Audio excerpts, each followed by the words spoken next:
সমত গরুটা কিনছি, বাট কত দিয়ে কিনছি এটা আসলে বলা ঠিক না, কারণ যেহেতু আল্লাহর নামে দিতে হবে, তো কত টাকা দিয়ে গরু কিনছি এটা বলা ঠিক না, এবং কাউকে জিজ্ঞেস করাটাও ঠিক না যে কত দিয়ে কিনলেন, ভাই জিতলাম হারলাম, এই জিনিসটা মনের ভিতরে রাখা ঠিক না। কেউ কুরবানি দেয় আল্লাহকে সন্তুষ্ট করার জন্য, আর কেউ কুরবানি দেয় লোক দেখানোর জন্য। আসলে কুরবানি আসলে সবকিছু মিলেই দিলে ভালোই লাগে। চলেন একটু দেখি আসি। কত হয়েছে? হাট দিয়া গরু কিনে নিয়ে বাড়ি আসতে গেলে রাস্তায় যে কত মানুষে জিজ্ঞেস করে, ভাই কত নিলেন, ভাই কত, ভাই কত পড়ছে, ভাই কত দাম। মানে একটা হিজিবিজি অবস্থা। কত নিয়েছে এটা?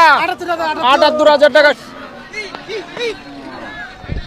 আল্লাহর কি। তারপরে এই বলদা গরু কিনে নিয়ে অনেকে পরে বিপদে, কেউ খায় লাতি আর কেউ খায় গুতা। দাম চাচ্ছে, তো দাম শুনে অনেক ক্রেতারা চলে যাচ্ছে। এই অসহায় সাংবাদিকেরও একটু ছাড় দিল না, ওরেও একটা লাইভের ভিতরে গুতা দিল।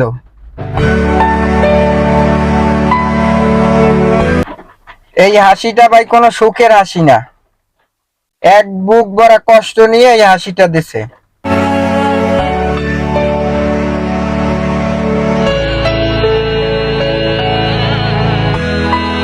একটা গরু বা যে কোনো পশু হোক না কেন, সেটা অনেক দিন লালন পালন করার পরে বিক্রি করে দিতে যে কতটা খারাপ লাগে, সেটা একমাত্র গরুর মালকিনই জানে।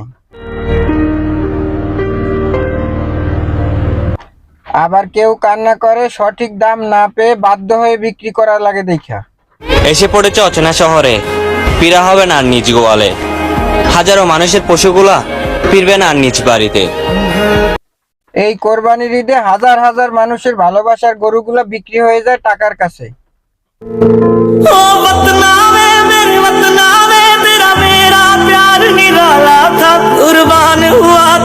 ভাই, গরু একটা পশু, বোবাদন হলেও জবাই করার আগে বুঝতে পারে তাকে জবাই করা হবে।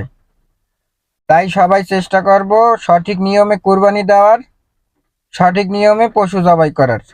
ধন্যবাদ। আসসালামু আলাইকুম।